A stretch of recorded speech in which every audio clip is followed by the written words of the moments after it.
Leo Hogan here, VIP Boxing. Come to chat with Barry and another one of his boxers here, Adam.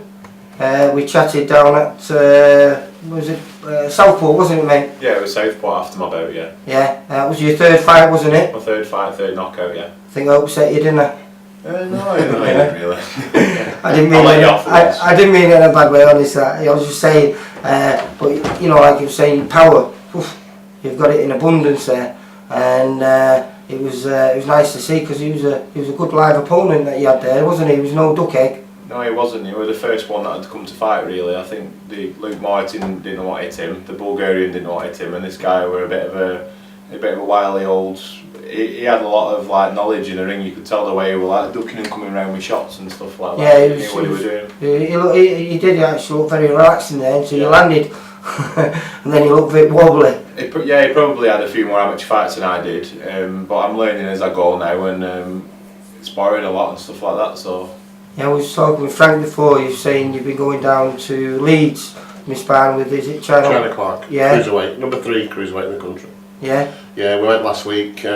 Just want to get him into being able to slip the jab, be able to see if he can keep up with the jab, and just basically increase his speed a little bit. Yeah. So obviously, China Clark's probably one of the quickest cruiserweights around. Yeah. So he did well last week, and after this interview, we're going down again this afternoon. Yeah.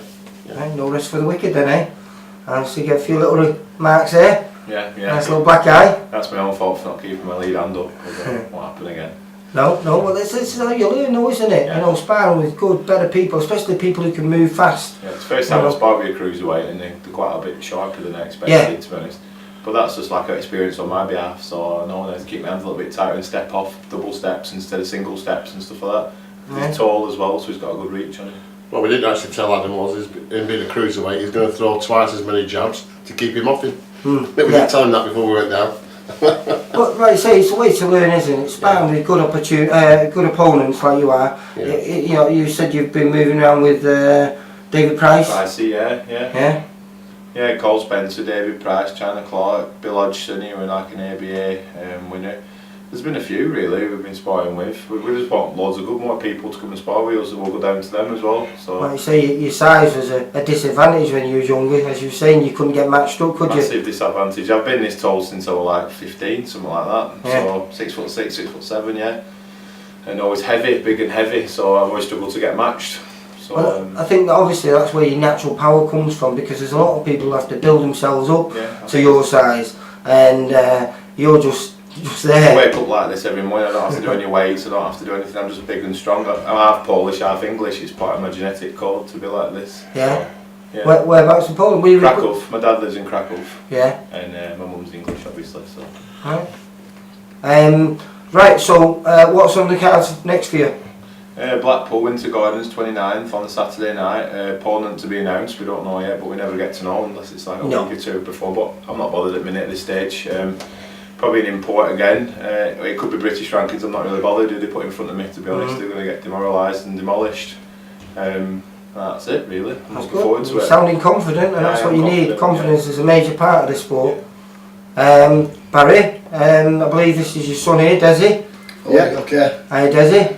I remember watching you fight a few times. Flipping heck, that's going back a bit. And so, what's your job here now? You help out with the coaching and the... Yeah, that's right. I've got my own separate business aside of the boxing with Dual Fit for strength and conditioning. But also, I'm under Baz's wing. I'm taking my experience from my title fights and being under the Hatton Promotions. Experience from boxing, different venues. The highlights of my career at MEN under the Amir Khan, Paul McCloskey world title fight. I think as well, with being father and son, we're kind of in the same sync, the same mindset. And from a coaching point of view, I think that's not blowing our own trumpet, but I think that's why I've been successful with the boys, because we're on the same page. We've got Adam now, obviously, who uses power, and also AJ uses powers as well. What do you feed him on up here? It must be something more, so I think. But yeah, it's going from strength to strength, and as long as you keep grounded, and if we can get like a good competitive sparring, like Adam's just been saying, he's been sparring with Price, against China Clark, so we're mixing the size with the power and the speed. He's going to get the best of both worlds. Now AJ's made a point after Saturday night's performance last Saturday. So you know, it's exciting times. Stay grounded, get the right fights at the right time, and it's a good team with the Zika promotions. You know, under with Steve Wood as well, who's managing, very respected within the sport of boxing.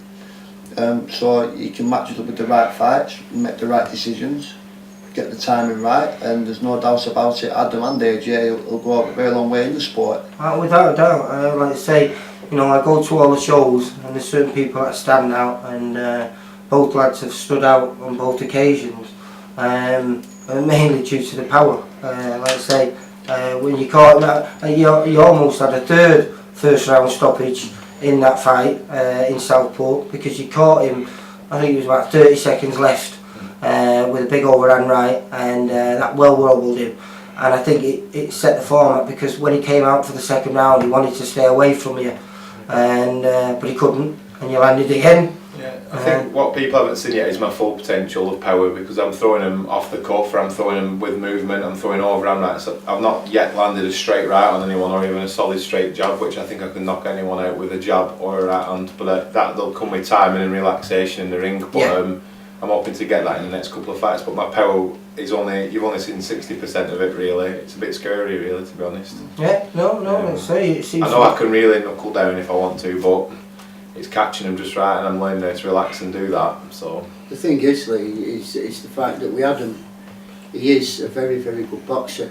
He's a very, very good boxer, but what he has to his attributes for the size of the lad, he can move like a light heavy. He's so good on his feet, and he's got stamina.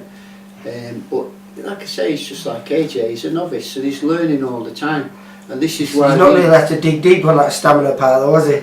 No, not when you got a bang like that. Not really. Like you just said before, with that in the first round when he caught him, again that was inexperience. He let the lad come into him instead of stepping off to him and then coming through with the shots. He'd let him come into him, so he smothered his work up. So he got by on that. We've got to remember though, both of the two lads that we're talking about have not had more than 10 fights in the pro and amateur game altogether. That's right. You know, it's phenomenal. To step into the pro ring with 4 amateur fights behind you is a very daunting. You know, I wouldn't have dreamed of doing it, but he seems to have adapted really, really well. It is, mate, because it's your apprenticeship, isn't it? Amateurs is your apprenticeship. But he's not. No, he's serving his apprenticeship as a pro now. It's everything. You hit the ground running every time. Exactly. Hit the ground running. Yeah. Can't stand still. But I feel that reflecting back on my own career, I was, would you say, more of a hurter. I didn't have the gifted of the knockout power in either hand. Again, likewise with AJ and with Adam, which the record states for itself. It's no coincidence. These lads are gifted with power, and when you've got the power and you've got heart and you've got the dedication, there's no doubt about it. You could be the best boxer in the world, except for Floyd Mayweather, and the likes of that elite level, who they can box in so through timing. That's where they get their stoppages from. But and hopefully you'll be able to teach them that side of it. That's it. You know the skills.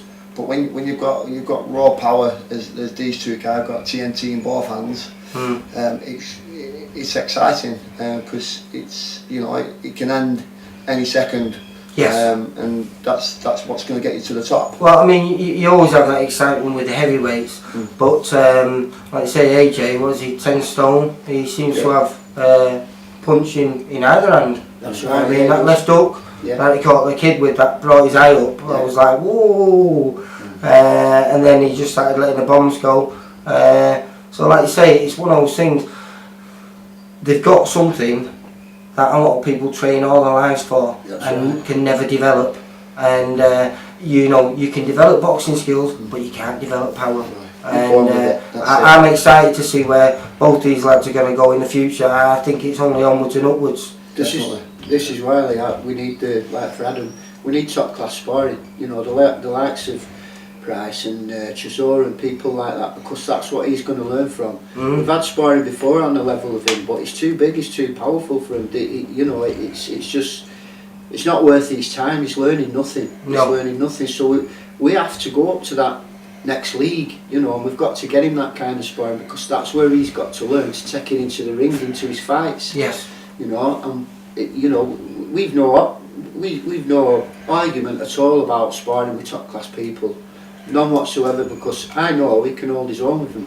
Yeah. Because when he does box, he boxes well. Well, when they start noticing him, hopefully, you know, when people are getting ready for title fights, then they'll be bringing him in, you know, for sparring, and that's where he'll really learn, because obviously there's going to be no messing around there. They're in there to damage you, aren't they? They're paying to hurt you, so they want to get the money. Well, that's what I mean, they can try. So, but that's where it's going to be great, isn't it, for you? Yeah, chucked in deep end, I love it. Well, I say, you know, and at 26 years old, it's, you know, you're still a baby really as a heavyweight. You know, you've got another 14 years in front of you really. You know, to compete at top level in heavyweight boxing, you can easily go on to being 40. You know, but the next 2 years is hopefully where we'll get you up to, you know, English title defence, British title defence, you know, things like that. And I mean, the British heavyweight boxing scene is very, very strong at present as well. So I mean, if you can make it in this time, in this era, it means you're good. You know, 10 years ago, you probably could have been British champion in your next couple of fights, because there was no one out there, was there? Oh, no, actually, no, I was lying there. It's probably about 20 years ago it was like that. But now, you know, anyone who's in that top 10 is good.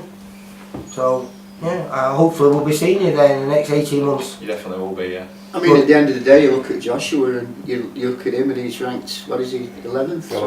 11th. He's only about 6 behind him. He's not. Look at the experience Joshua's got. To him, he's got world class experience. He's a gold medal Olympian, you know. And yeah, he's a big lad and he's fast. But again, that's good sparring for Adam and it's good sparring for Joshua. I mean, they're probably not going to meet for a long while. No. But that's where you can get two lads helping each other. Yeah, you know, true. Because he's going to have the power and the strength that Joshua's going to have to start meeting somewhere along the line. Do you know? And it's like I say, with boxing, it's getting the right sparring all the time. All the boxing can be taught, but they learn so much from the sparring. You know, and that's where we have to go with these. Well, the sparring is where you become relaxed, and when you can be relaxed in sparring, it means you can transfer actually those skills. You know, it's not panicking, you're not frustrated or you know, getting tied up, you know, with what you want to do. You can actually go out there and do it because you feel comfortable and you feel relaxed. And that's what I was saying about Anthony Joshua. If you watch him now from his first pro fight, there's been a massive change in him. You know, he's looking a lot more looser. He was very much Frank Bruno when he first started, very rigid, very robotic, and now he's relaxing. When you're relaxed, that power comes even more. We've not seen Adam relax yet, so that's what excited me. When he is relaxed, I want to see how good that power is. I don't think any of his opponents have been over 6'2" though, have they? And had less than 50% body fat at the minute. So punch bags don't hit back, punch bag with legs don't hit back. No. So he does look good against people like that. Mine have been same weight, heavier. I think they've all been heavier than me, my opponents. Yeah. Some have been taller. So I'm getting chucked in the deep end a bit more than him, to be honest. But it'll pay off for me later in my career. Basically, you can say you've had no amateur experience really. 4 fights in, what was it, 4 years. You know, this is only your 3rd pro fight. When did you have your first one now? October, November, February. So, you know what I mean, 6 months as a, well, what was it? Not even that, is it? 5 months as a pro, is it? Nothing. You know, so this is it. I'm not even in the crawling phase yet. Yeah. You know what I mean? I'm So, getting to toddle yet. This is why you're excited, mate. This is why people should come out there and watch it. I'm a natural athlete, that's what gets me through. So I've always been a natural athlete, natural big strong lad. So. But his biggest attribute, obviously, in my opinion, and obviously I'm very passionate about boxing, but certainly about heavyweight boxing, is that Adam has got world level power. Yeah. And actually that was the reason why Heat Seeker Pro Boxing was actually first started, because I used to hold the bag for Adam when he used to train. And I'm not a small guy, I'm 24 stone, and I asked him to put a big left hook into one of the heaviest bags that we have. And he lifted the bag and me 2 foot in the air, and I mean both my feet came off the floor. And that really shouldn't be physically possible by any heavyweight in the world. No. So I knew then that there was probably only that amount of fighters in the world could have done that with a left hook. And that's to hit a heavy bag, me leaning into it and lifting me off the floor. If you ever remember George Foreman when he had that 2-rounder with Frazier, and he actually lifted him off his feet. And you know, I never would have thought, you know, because he was Foreman was a bit of an arm puncher. You know, you didn't see, you know, not really fluidity with him. He was a bit stiff, a little bit robotic, but awesome power. And but that's the reason why I see. That's what I'm saying. That's what I can see in you there, Adam. That awesome raw power. Yeah, I think like that Big Daddy Brown, you know, from Australia, he uses power also. He's not even a more skillful guy. Richard Towers was meant to be rated one of the best in the country. But what happened to him? Fair play to him. He's a good boxer. I've sparred with him as well, but it shows what power can do to someone. It can crumble you into bits. You know what I mean? Especially in the heavyweight division. You need it in the heavyweight division. You can't have baby power and good speed. You need to be able to spark people out, and it's simple as that. The boxing can be taught. You know what I mean? As well as athleticism, I've got that naturally. I've got power, so a bit of boxing can be taught. And the good thing is, you're at a stage where you want to learn, you're asking to be learned, you're asking to sort, you're asking to find out, you're watching everything, and that's what makes it, you know, you're eager. Yeah, and another thing is I'm not afraid of anyone. I'll fight anyone. Yeah. That's a big key as well. can't be scared of anyone. No. I'm not scared of anyone. Well, at 6'6", you don't really have to be too afraid of anyone. 6'7". 6'7", alright, I take it back. I think I'm going to be the one who's going to be afraid in a minute. He's 6'7", 17.5 stone, 85-inch reach, and extremely fit and fast. Great, well, that's all we need to know. Listen, lads, it's been really good talking to you. Thank you. And you up there, Desi? Yeah, sorry about that. I need to get going. Alright then, listen, we'll look forward to seeing you. Winter Gardens. 29th of March. Yeah? Saturday night. And hopefully another big win on the card there for you. Opponent to be announced. Lovely. Thank you. Take care, lads. Cheers.